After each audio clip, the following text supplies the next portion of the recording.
한 주간도 잘 지내셨는지요? 이런저런 사건과 사고가 계속되고 있지만 그런 상황 속에서 우리가 오늘을 살 수 있다는 것이 얼마나 큰 은혜인지 모릅니다. 오늘을 살게 하신 하나님께 여러분 늘 감사하시기 바라고요. 낮이면 너무 덥고 또 밤이면 많이 추워서 여러분 감기 걸리기 딱 좋은 날씨입니다. 그러나 이런 절기들을 우리가 이겨내므로 하나님 주신 건강함으로 주신 세상 속에서 주의 은혜로 행복하게 하루하루를 보내시기를 바랍니다. 오늘 우리가 함께 읽은 사무엘 하의 말씀은 사무엘 상에 이어지는 말씀입니다. 우리가 잘 아는 대로 사무엘 상은 사무엘 선지자의 시작으로부터 사울 왕의 등극 그리고 이스라엘의 왕으로서는 아니지만 그 나라의 장군으로서 용맹함을 드러내는 다윗의 인생을 이야기하고 있습니다. 그래서 사무엘 상의 말씀은 사무엘, 사울, 다윗 세 사람의 중심 인물을 드러내놓은 말씀이라 할 수 있고요.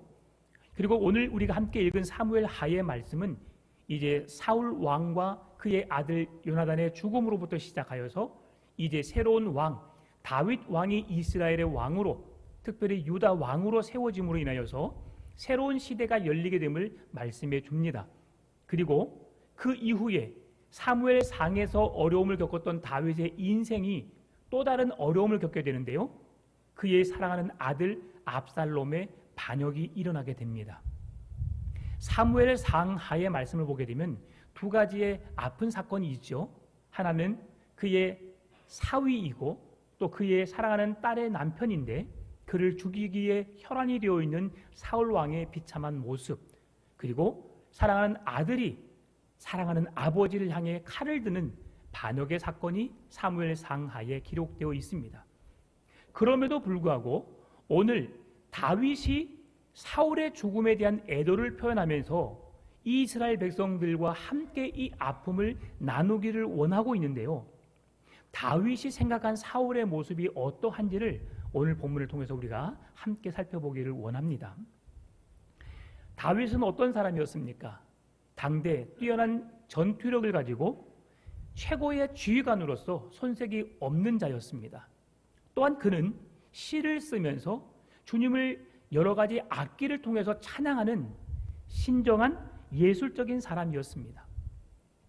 그가 사울을 만날 수 있었던 배경은 무엇이었던가요? 블레셋과의 전투의 현장에 아버지의 심부름이 있었지요. 아버지가 형들에게 도시락을 갖다 주고 오라는 말을 순종함으로 실행하면서 이제 골리앗 그 블레셋과 이스라엘의 대립적인 전투 상황 속에서 그 상황을 목격하게 된 것이죠.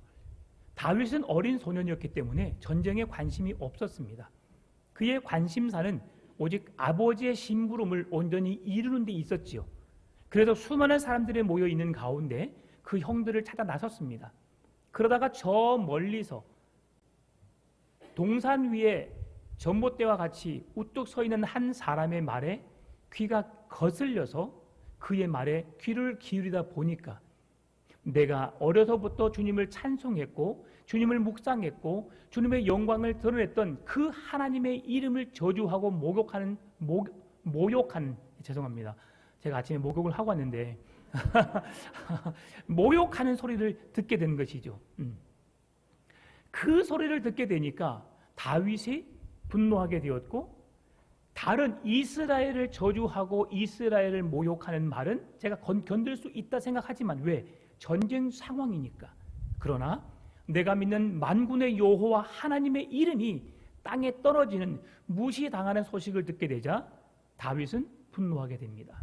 그리고 그 장군과 맞서 싸우게 되지요. 너는 칼과 창으로 내게 맞서지만 나는 만군의 여호와의 이름으로 내게 맞서노라. 그러면서 골리앗을 한순간에 제압합니다. 그랬을 때에 이 골리앗을 무찌른 장수에게 내가 사위로 삼겠노라는 사울 왕의 그런 제안에 의해서 다윗은 그의 사위가 되죠. 그리고 이스라엘에서 벌어지는 모든 전투에 나가서 그는 승승장구합니다. 그랬을 때에 백성들에게 있어서 어떤 소식을 듣게 되죠? 다윗이 죽인 자의 수는 만만, 사울이 죽인 자의 수는 천천. 비교가 이루어집니다. 여러분, 여기서 우리가 깨달을 수 있는 게 뭐냐면 사람을 비교한다는 것은 매우 은혜스럽지 못하다는 것을 우리가 잘 알게 됩니다. 우리는 그 사람은 그 사람으로서만 봐야 합니다. 우리는 너무나도 쉽게 나와 상대를, 내 자녀와 다른 자녀들을 비교하면서 그들의 마음에 상처를 주는 일이 많이 일어나죠. 그래서 우리는 삼가해야 합니다. 비교는 결코 좋지 못하다는 것을 여기서 더 깨닫게 되죠. 사울이 죽인 자의 수는 천천히요, 다윗이 죽인 자의 수는 만만이로다라고 말하면서 그 비교 대상이 되다 보니까 다윗이 아버지 그 장인어른 된 사울과의 만남은 매우 좋게 이루어졌습니다. 적군을 무찌름으로 인해서 그의 딸을 얻게 되었고 그의 관계를 맺게 되었는데, 이제 사람들의 말에 의해서 사울 왕의 마음에 악령이 들어가므로 다윗을 미워하게 되었고 다윗을 죽이려는 마음이 일어나게 된 것이죠. 그러면서 쫓고 쫓기는 일이 그들의 인생 속에서 벌어지게 된 것입니다. 한 사람에게 미움을 받는다는 것, 그걸 더 넘어서 누군가가 나를 죽이려고 하는 그 위험 속에 살아간다면 여러분, 그 사람을 평가할 때 여러분 어떤 말을 할까요? 사람들은 대부분이 나 중심적인 사고에서 생각하고 말을 합니다. 내가 불편하면 불편한 겁니다. 특히 남자들이 그런 말을 많이 하지요. 여러분, 어떤 특수부대에, 공수부대에, 특공대에 어떤 그런 데서 근무하면 그 사람은 정말 힘든 군생활을 했고 집에서 출퇴근을 하면서 공익근무 요원으로 살았던 사람들은 힘들지 않을까요? 누가 더 힘들까요? 다 힘듭니다. 사람은 내 중심적이기 때문에 내가 어디에 있든 나의 상황은, 내 형편은 매우 힘든 겁니다. 그런데 사람들은 비교하면서 야, 그것을 군대 생활이라고 말해? 내가 했던 군대는 말이야 이랬어. 그 사람은 그 사람 나름대로 힘든 것이고 나는 나 나름대로 힘든 것입니다. 저도 수도 방위에서 근무했습니다. 수도 방위사령부.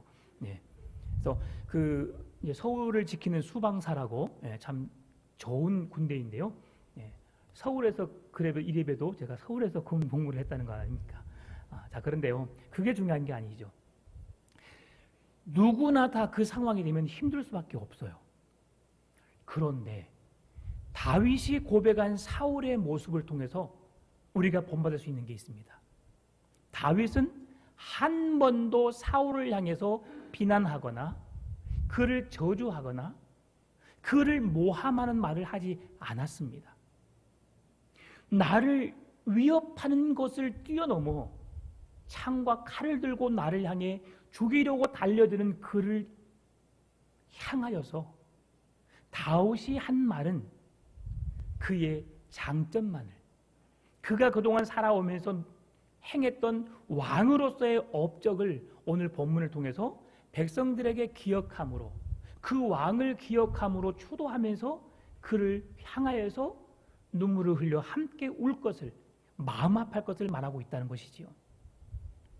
우리의 모습과 정말 다른 모습을 보게 되는데요. 여러분, 다윗이기 때문에 그렇게 살아갈 수 있었을까요? 아닙니다. 오늘 저와 여러분들도 충분히 다윗처럼 살아갈 수 있습니다. 그러면 어떻게 하면 우리가 다윗처럼 살아갈 수 있을까요? 다윗처럼 행하면 됩니다. 그게 뭐예요? 오늘 함께 살펴볼 말씀이죠. 다윗은 철저하게 하나님의 뜻을 구했습니다. 하나님께 묻고 하나님께 그 물음에 대한 답을 얻은 가운데 살아갔습니다. 어제 아침 우리가 새벽의 말씀 1장 1절부터 16절 말씀을 우리가 살펴보았는데요. 다윗은 첫 일을 시작하면서부터 하나님, 내가 이 일을 해야 합니까? 하지 말아야 합니까? 라고 하나님께 기도로 물었습니다. 그리고 기도했다고 해서 내가 그 일들을 행한 것이 아니라 주님으로부터 그렇게 행하라고 말씀을, 그 응답을 들은 다음에 다윗이 행동으로 옮겼다는 거죠. 다윗은 철저하게 하나님의 말씀 앞에 서 있고 하나님의 뜻을 묻고 그 뜻을 들음으로 살아 움직였던 사람이었음을 우리는 잘 알게 되는 것이죠.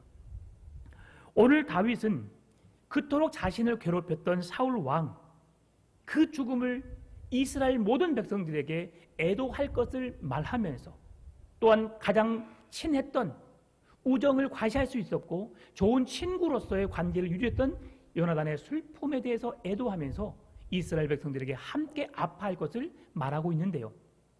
오늘 이 시의 내용 속에서 오늘 18절 말씀 보면 중간에 곧 활의 노래라라고 말하고 있습니다. 이 노래, 다윗의 애가를 활의 노래라고 이야기하고 있습니다. 특별히 이 그 활의 노래 이후에 이 책이 어디에 기록되어 있느냐, 이 사건이 어디에 기록되어 있느냐, 야살의 책이라고 말하고 있는데요. 야살의 책은 의인의 책이라는 말 뜻을 가지고 있습니다. 야살의 책은 의인의 책, 우리나라의 위인전처럼 그 위인에 들 수 있는 인물들이 위인전 속에 들어가는 것처럼 그 당대에 의롭게 살았던 사람들을 향하여서 그 책에 기록해 놓았는데 우리가 알고 있는 사울과 요나단이 그 책에 기록되었다는 겁니다. 여러분이 생각하는 사울에 대한 선입견, 사울은 어떤 사람입니까? 네, 그런 사람 맞습니다. 네. 저도 이 말씀을 묵상하면서 사울에 대한 편견이 깨졌습니다. 늘 말씀을 묵상하면서 사울은 어떤 사람이었느냐? 당대 초대 이스라엘의 왕, 그리고 그 나라에 각기 자기 소견에 옳은 대로 행하였던 그 시대 속에 왕이 없으므로 나라가 망하고 나라가 잘 되지 못한다는 그 마음으로 하나님께 왕을 구했던 그 시대 백성들 가운데 사람들의 마음에 흡족한 초대 왕, 어쩔 수 없이 그를 왕으로 세웠다. 그리고 사울은 처음 출발은 좋았지만 나중에 후대에 가서 그는 하나님을 버리고 악령에 지배받은 가운데 그의 사랑하는 사위 다윗을 죽이려고 하고 많은 백성들에게 믿음을 떠나게 하는 그 사람으로 우리가 인식이 되어 있습니다. 여러분은 그 외에 사울에 대한 또 다른 기억이 있으신지요? 저도 이 말씀을 준비하면서 사울 하면 그 정도로 제가 생각했었습니다. 그런데 깊이 있게 묵상하게 되니까 오늘 다윗이 바라보는 사울의 관점을 생각해 보게 되니까 사울은 꼭 그렇게만 살았던 사람이 아니었더라고요. 오늘 이제 그 사건은 제가 조금 뒤에 다루게 될 것이고요. 다시 활의 노래로 돌아와서 왜 활의 노래라고 했을까라고 생각해 보니까 사울이 죽게 된 이유 중에 하나가 블레셋 병사들의 활에 의해서 맞고 쓰러졌습니다. 결국 그가 도망을 갈 수 없는 상황이 되자 자기 칼에 엎드려 죽게 되었고요. 결국은 활에 의해서 죽음을 맞이하기 때문에 활이 연관되어 있음을 오늘 지금 그 사건을 이야기하기 때문에 활의 노래라고 이야기하였습니다. 또한 다윗을 위기에서 구해준 것도 요나단의 활이었습니다. 사무엘상에서 다윗이 사울 왕을 피해갈 수 있었던 게 뭐냐면 어린 소년을 하나를 보내서 활을 멀리 쏘아서 주워와라 라고 하면서 그 비밀의 이야기를 할 때에 요나단의 활을 당겨서 다윗의 생명을 구해줬던 사건이 있었습니다. 오늘 그 자기의 생명을 구해준 요나단에 대한 소식을 이야기하고 있기 때문에 오늘 본문은 이 활의 노래라고 이야기한 것이죠. 또한 사울과 요나단이 속해 있는 그 베냐민 지파가 활 쏘는 자들로 유명한 지파였습니다. 또한 무엇보다도 오늘 다윗의 노래 중에서 애가 중에서 22절 말씀 보게 되면 요나단의 활이라는 명칭을 직접 언급함으로 이 본문이 활의 노래임을 이야기해주고 있는 것입니다. 이 시는 오늘날에도 대중적인 고뇌를 표현하는 모델과 같은 시로 불려지고 있습니다. 다윗은 이 애가를 통해서 진정한 슬픔과 비통함을 많은 사람들과 함께 나누면서 그들로 하여금 다윗과 요나단의 인생을 묵상하면서 그들이 어떠한 사람이었는지를 우리가 함께 이야기하고 있는데요. 다윗은 이 애가를 자기 혼자의 슬픔만으로 간직하지 않고 모든 백성들로 하여금 함께 울고 함께 으느끼며 그들을 기억할 것을 말해주고 있습니다. 왜냐하면 그들은 이스라엘 백성들을 대표하는 그 나라의 왕이었고 요나단은 그의 아들로서 왕자의 직임을 감당했기 때문입니다. 그러는 가운데 요나단과 다윗이 그들 앞에서 그 나라를 이끌기 위해서 용맹하게 싸웠던 용사였음을 다윗은 분명하게 말해주고 있습니다. 사울은 단숨에 36만 명의 군사를 거느리고 길르앗 야베스를 구원했던 용사였다고 사무엘상 11장은 말씀해주고 있습니다. 요나단 또한 혈혈단신으로 온 블레셋 진영을 흔들어 놓았던 용맹한 장수였음을 우리에게 이야기해주고 있습니다. 그렇기 때문에 오늘 모든 백성들의 그들의 안정된 삶을 책임지는 일에 사울과 요나단이 평생을 함께 했음을 그 백성들에게 기억되게 하기 위해서 함께 그를 추모하고 그에 대한 아픔을, 죽음을 슬퍼하도록 그렇게 권면하고 있는 것이지요. 여기에서 우리가 다윗을 통해 살펴볼 수 있는 첫 번째 이야기가 뭐냐면 다윗은 절대로 어떤 사람을 향해 이야기할 때, 말할 때에 부정적인 모습을 보지 않았다는 겁니다. 자기를 죽이려고 한 자입니다. 생명을 위협한 자입니다. 한 번, 두 번이 아니라 10년이 넘는 기간 동안 기회만 되면 자기를 죽이려고 혈안이 되어 있는 사울 왕의 모습입니다. 그런데 그의 죽음 앞에 다윗이 고백한 말은 속 시원하다. 이제서야 내가 두 다리 쭉 뻗고 잠을 자겠네 라고 안도의 한숨을 쉬는 것이 아니었습니다.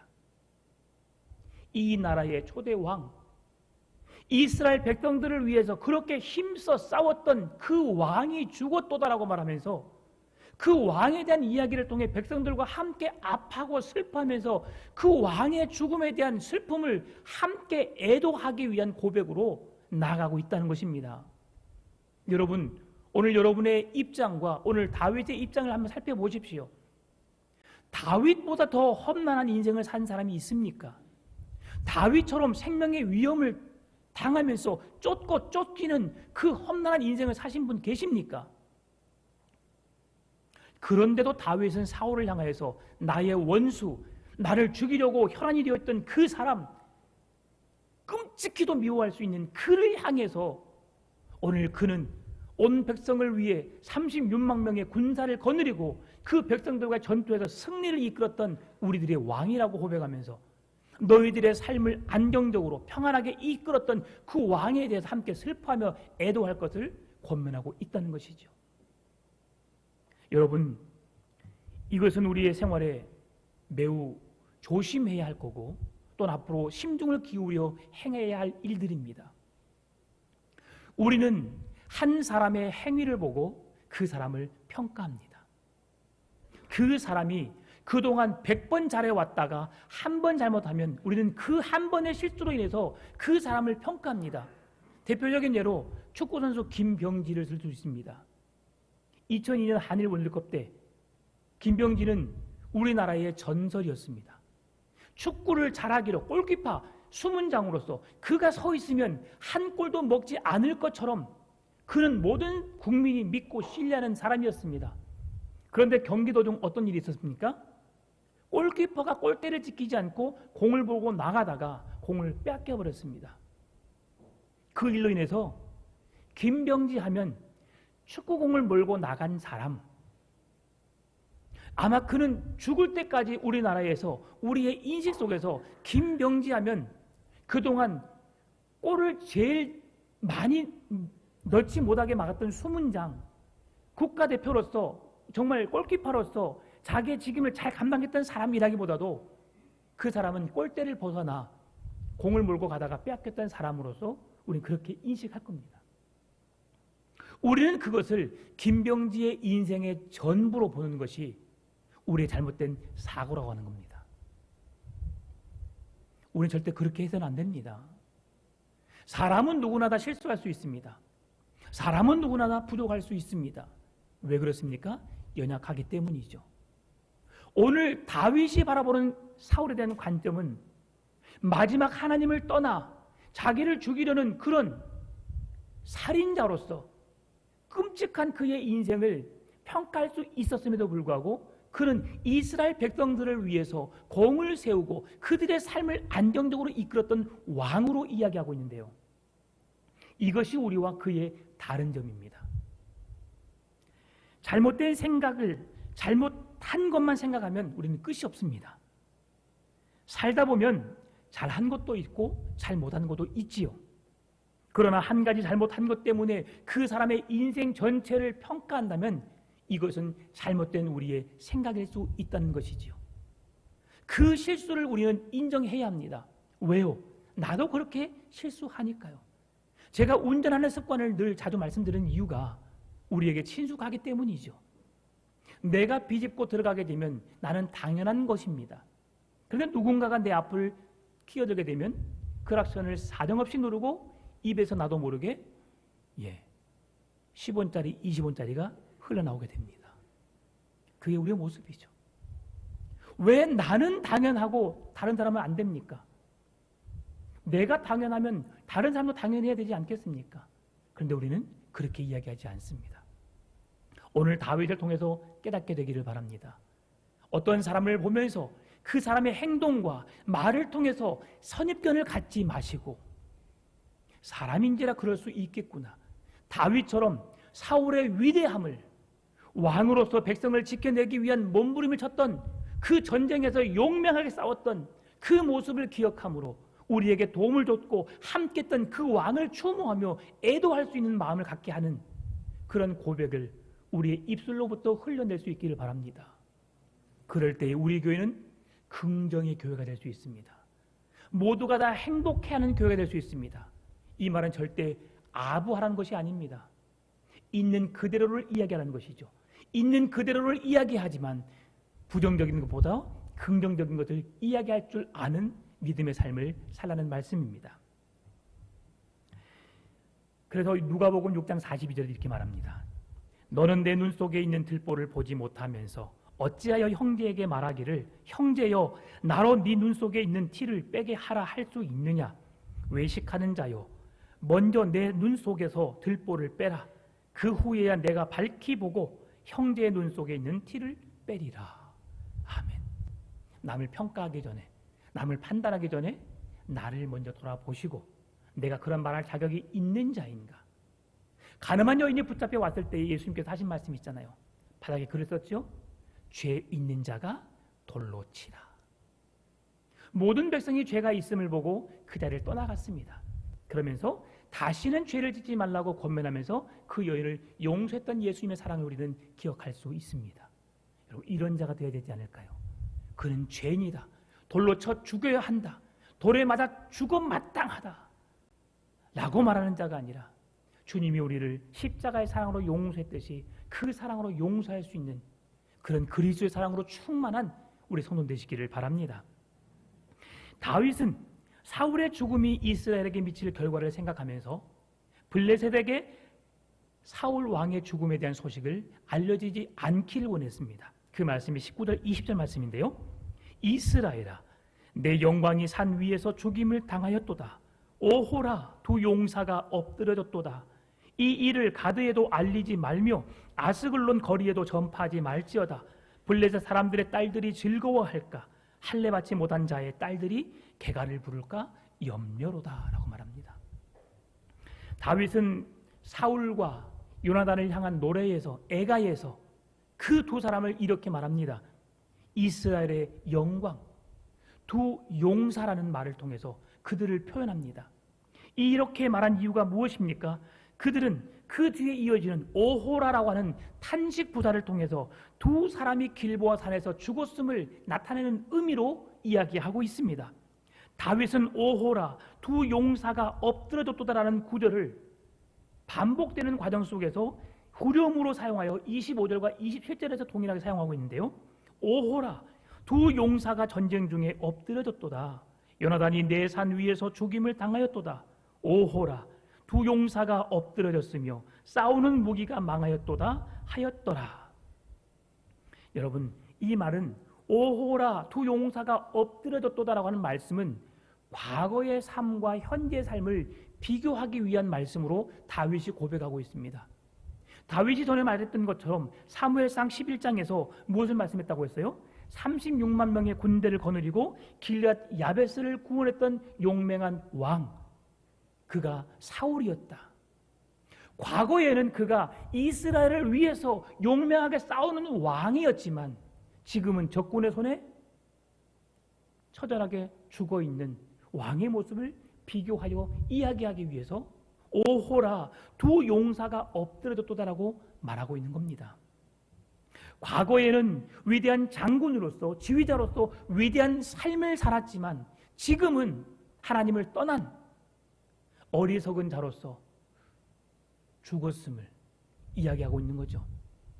이 말씀을 통해서 우리가 두 번째로 생각해 볼 수 있는 말씀이 있습니다.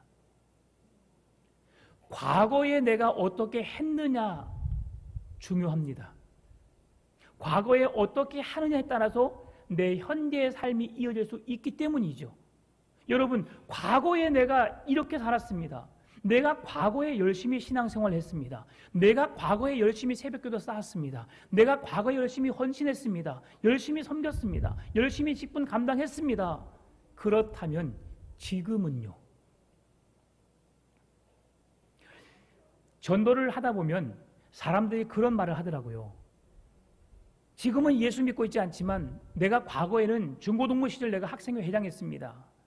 청년부 시절 제가 회장했습니다. 제가 전도를 얼마나 많이 했다고요. 저를 통해서 예수 믿는 사람이 정말 많았습니다.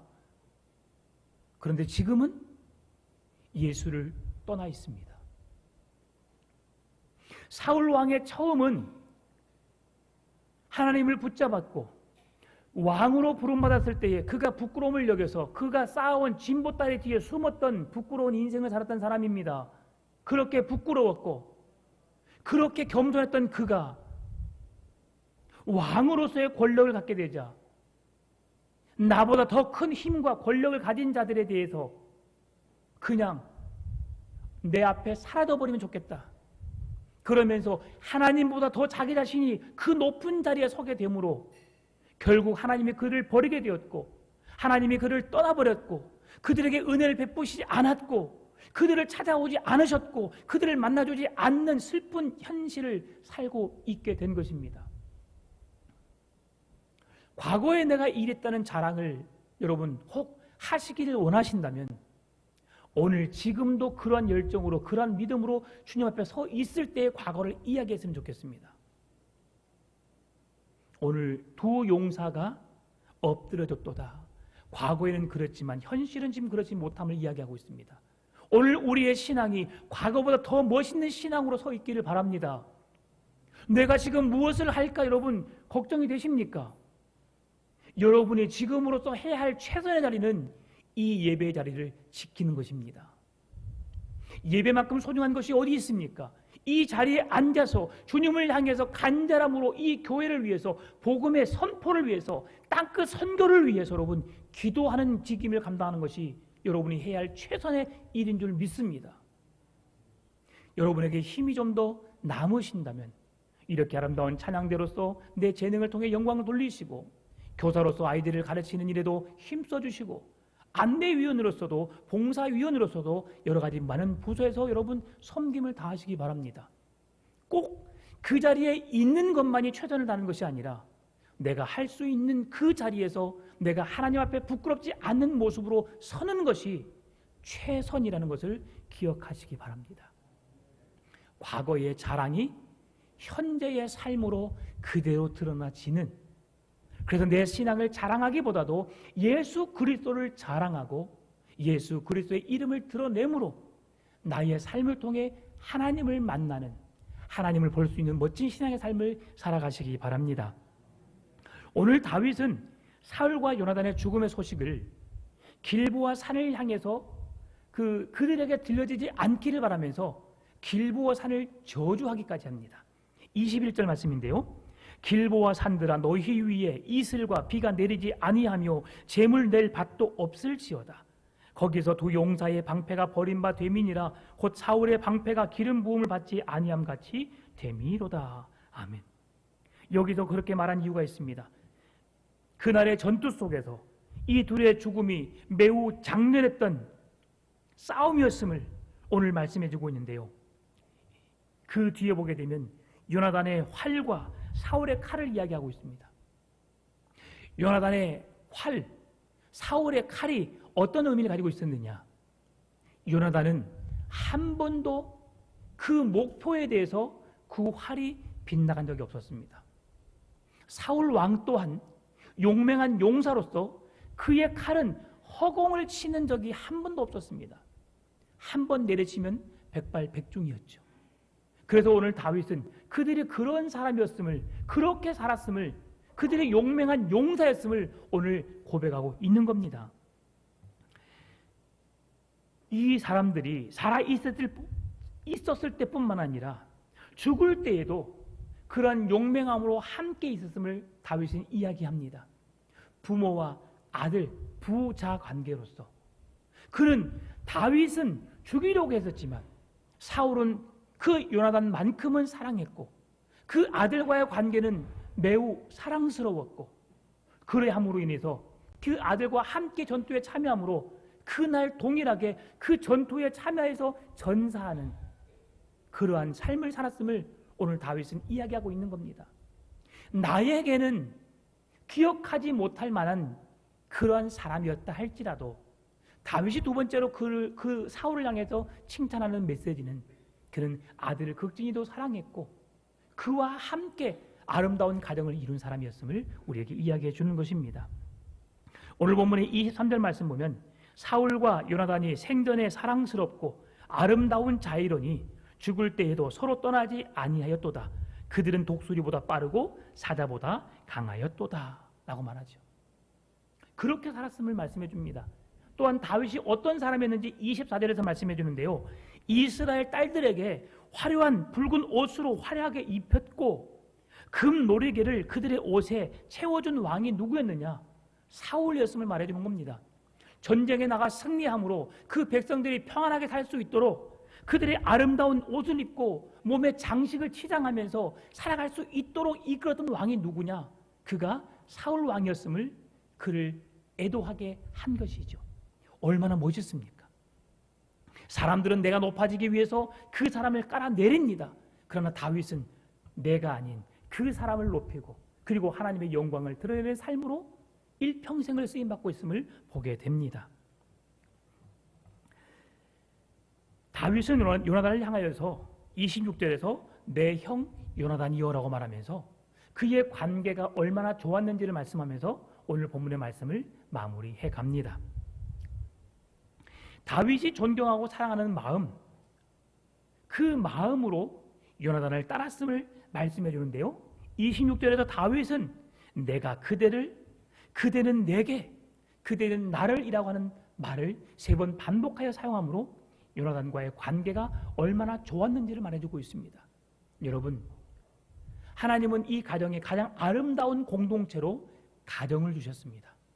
한 남자와 한 여자가 서로 사랑함으로 세상에 부끄럽지 않는 사랑을 행함으로 온전한 가정을 세우도록 만드셨습니다. 그리고 그의 버금가는 사랑을 주셨는데요. 이것은 바로 친구 간의 사랑입니다. 우정인 것이죠. 우정. 다윗과 요나단의 우정. 그 사랑이 얼마나 큰 우정이었습니까? 내 생명을 주고 싶은 정도로 아낌없이 모든 것을 내어줄 정도의 사랑이었고 우정이었습니다. 오늘 우리에게도 이렇게 내 생명을 바쳐 그를 지켜내고 싶고 그를 도와주고 싶고 함께 하나님 앞에 서갈 수 있을 만한 좋은 친구들을 만들어 가시기 바랍니다. 좋은 믿음의 동역자를 세워가는 것, 함께 이렇게 아름다운 형제 자매로서 한 공동체 안에 서가는 것, 이것이 얼마나 중요한지를 우리에게 깨닫게 해주고 있습니다. 말씀을 마무리하려고 합니다. 오늘 말씀의 제목이 뭐죠? 과거의 슬픈 역사를 기억합시다입니다. 이스라엘에게 있어서 과거의 슬픈 역사가 무엇일까요? 그것은 이스라엘 백성들이 하나님을 떠난 것입니다. 사울 왕이 하나님을 떠남으로 그들이 죄악된 삶을 살았던 것이지요. 그리고 하나님의 말씀 앞에 불순종함으로 그들의 결과가 비참해졌던 것입니다. 교회가 하나님을 두려워하지 않고 세상의 방식으로 살아간다면 하나님은 이 교회를 절대적으로 사용하시지 않습니다. 하나님은 이 교회를 떠나십니다. 하나님이 다윗과 함께 했고 다윗이 언제나 하나님과 함께 할 수 있었던 건 무엇입니까? 그 안에서 하나님께 뜻을 묻고 기도함으로 하나님의 말씀하신 대로 살아내기 위해서 그렇게 삶을 살았기 때문에 언제나 다윗의 삶에는 하나님이 그의 인생에 함께 해주셨습니다. 기도할 때에 응답해 주셨고 응답된 말씀으로 살아간 삶이었기 때문에 그는 언제나 하나님과 친밀한 동행의 삶을 살 수밖에 없었던 것이지요. 새벽 예배 때 말씀을 드렸지만 한국 교회가 깨어있지 못하면 우리는 쉽사리 유럽 교회화 될 수밖에 없음을 말씀드렸습니다. 유럽 교회가 화려함에 아름다움에 그런 교회의 모습을 드러냈었지요. 장엄하고 웅장하고 위대하고 거룩한 처소로서의 예배를 드렸던 곳이 예수 믿는 사람들이 하나님 말씀 앞에 서 있지 못하니까 한 사람 한 사람 떠나 있다 보니까 그 아름다운 교회가 주의 영광을 드러내고 수많은 영혼을 구원해내야 할 교회가 세상에 팔리게 되어 유흥과 오락을 위해 세상의 쾌락을 위해 쓰여지고 있다는 것이 너무나 마음 아픈 현실이었지요. 그런데 지금 그 우려했던 일이 우리나라에서 시작되고 있습니다. 서울의 어느 서울 경기 지역의 한 교회가 팔려지게 되었고 그 교회가 오락을 즐기는 유흥을 즐기는 세상의 타락의 길을 걷게 하는 그 장소로 쓰여지고 있는 것이 뉴스를 통해서 그대로 전해지게 되었습니다. 내가 깨어있지 않으면, 내가 서 있어야 할 그 자리에 서 있지 않으면, 내가 믿음을 지키지 않으면 우리 교회도 언제나 그렇게 될 수 있다는 사실을 간과해서는 안 될 것입니다. 한국 교회가 세상에 더럽고 추악한 일에 쓰임받지 않도록 여러분 믿음을 지켜내십시다. 그리고 그 믿음으로 주님을 기쁘시게 하십시다. 성전의 화려함보다 중요한 것이 무엇입니까? 오늘 앉아있는 나의 신앙입니다. 과거에 내가 이랬습니다가 아닌 현재의 내 신앙의 모습을 통해서 하나님은 나의 신앙을 평가하실 것입니다. 주님 앞에 섰을 때에, 심판대 앞에 섰을 때에 착하고 충성된 종아, 지극히 작은 일에 충성하였으니 내가 너에게 생명의 면류관, 영광의 면류관을 주리라는 말씀을 듣는 삶을 살아가십시다. 과거의 업적을 자랑삼아 이야기하는 것이 아니라 지금 내가 주를 위해 살기 위해서 몸부림치는 그 믿음의 열심을 드러내시기를 바랍니다. 다윗처럼 나를 죽이려고 하는 그 원수까지도 그의 업적을 기리며 그가 이스라엘 백성들을 위해서 지금 이스라엘 땅이 존재할 수 있었던 이유를 고백하면서 그의 긍정적인 요소를 고백할 수 있었던 것처럼 오늘 나의 입술에 부정적인 입술이 아니라 긍정적인 입술로 아름다운 관계를 회복하고 주의 영광을 드러내는 정말 모두가 함께 예배하고 싶고 함께 만나고 싶고 함께 누리고 싶은 그런 교회를 만들어가는 일에 우리 모두가 쓰임받게 되기를 주님의 이름으로 축원합니다. 참 좋으신 아버지 하나님, 우리의 인생 속에서 슬픈 역사를 반복하는 일이 생기지 않도록 주님 도와주옵소서. 지금이 깨어있을 때입니다. 지금이 기도할 때입니다. 주여, 은혜를 찾는 자에게 찾아오시는 그 주님의 은혜가 이 교회 안에 우리 성도들의 삶 가운데 넘쳐나게 하여 주옵시고, 다윗이 부르짖어 기도했을 때에 만나주신 하나님, 말씀하신 하나님이 오늘 우리를 찾아와 주시고 만나주신 은혜가 있게 하여 주옵소서. 부정적인 말, 남을 비난하고 험난한 말을 제거하게 하여 주옵시고, 거룩한 말, 칭찬의 말, 격려하는 말, 긍정의 말을 통해서 주의 영광 드러내는 우리 삶이 되도록 함께 하여 주옵소서. 감사합니다. 살아계신 예수님의 이름으로 기도드립니다. 아멘.